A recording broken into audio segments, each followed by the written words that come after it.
Boko Haram caught the world's attention after it kidnapped 270 girls from the northern Nigerian town of Chibok in April 2014. Since then, there's been a multinational effort to stem the rise of Boko Haram and its big brother in the Middle East, the Islamic State group.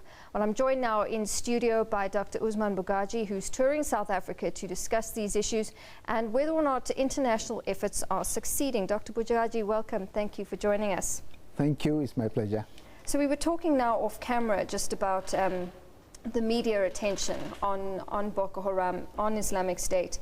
And it seems that since the capture of the girls in 2014, there's been a lot of media focus on the group Boko Haram. But Nigeria has been fighting this group, this extremist group, for many years. For well over a decade. But you see, the first few years, it was basically internal. And it was thought to be an internal matter.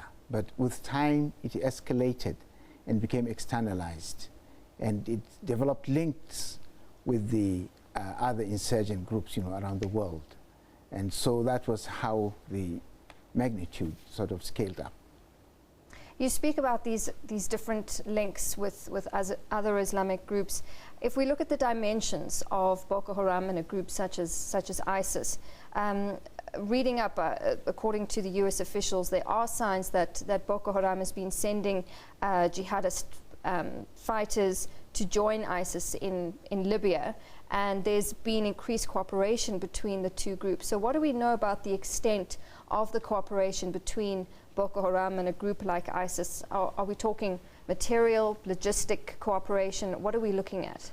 Well, it's important first to make the point that this is basically a group of young people who are dissatisfied with the Nigerian state.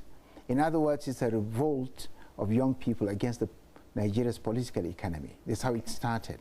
But after it has escalated, it became a franchise in which so many other people joined, including Christians. There are Christian members of Boko Haram.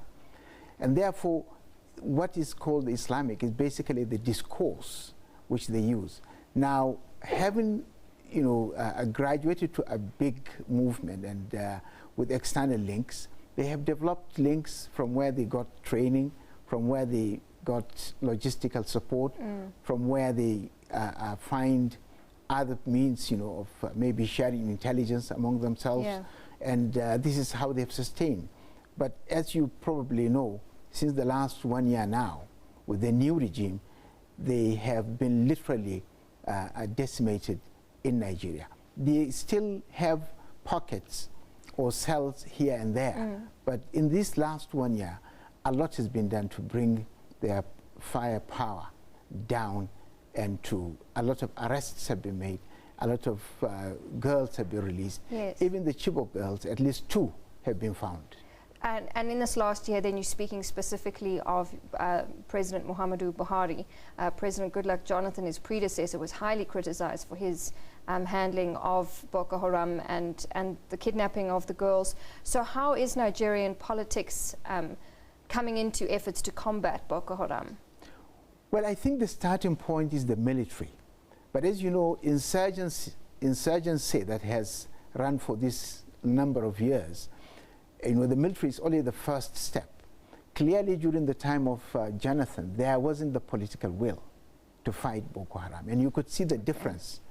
Once a regime came with a political will, it was able to provide the resources. It was able to reach out to the neighboring countries, Niger, Chad, Cameroon, and together they are now, with Nigeria, they are now fighting, these forces, because those areas of the borders are part of the ungoverned spaces that are available within the Sahel. And unless there is this cooperation between states, it's not something that any one state on its own can actually fight. So there has been, dramatic positive development since then. So what shifted the political will then? What's different from the two regimes?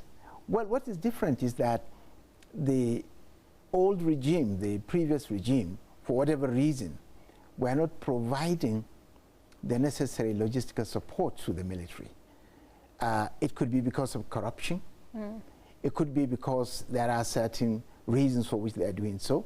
But clearly, Muhammad Buhari campaign, one of his major points of campaign is to address this issue of Boko Haram.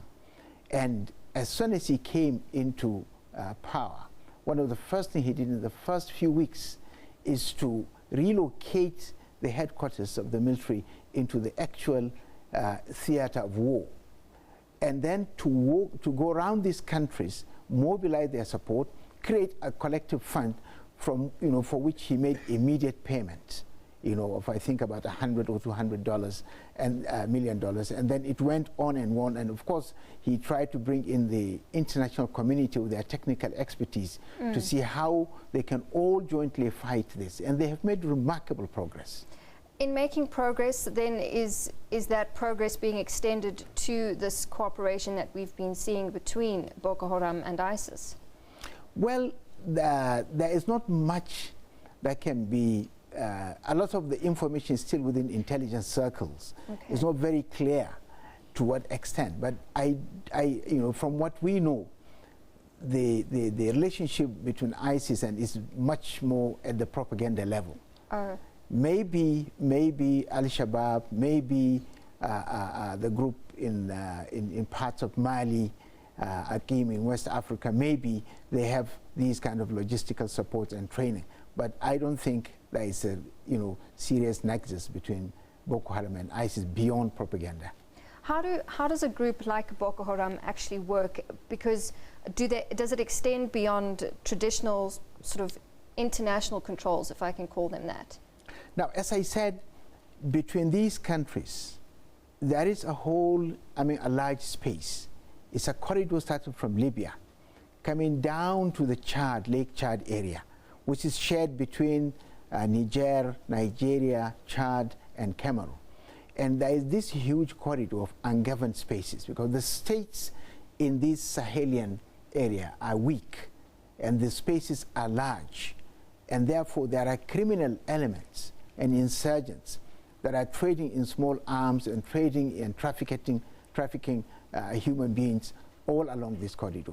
It needs, therefore, the joint action of these states with the support of the international community to be able to do effective surveillance and to be able to confront that criminal network of people. Remember, it's not just the Boko Haram itself that is making the gains. There are people who benefit in supplying them arms, in supplying them food, in supplying them God knows what else they would require. And therefore, it's a whole industry you're talking about. Yeah. And this requires the support of all the government and even non-governmental actors to confront this crisis. Is enough being done to confront the crisis? I think enough is being done, but I want to emphasize that this phase is only the first phase. You have to come back and face the issues that in the first place gave rise to Boko Haram. And you said it wasn't religious issues, it was economic issues. I think it's, at the root of it is economic. Okay. And then you have to also take care of the trauma that this has generated. You have to also take care of the over 2 million people that have been displaced, from their lands. You have to reconstruct schools. There are a lot of things, to be done. But of course, the military is only the first step because it gives you the ambience, the security to be able to undertake the next processes. All right, we've run out of time. Dr. Bugaje, thank you very much for coming in, and good luck with your talks. Thank you. Thank you very much.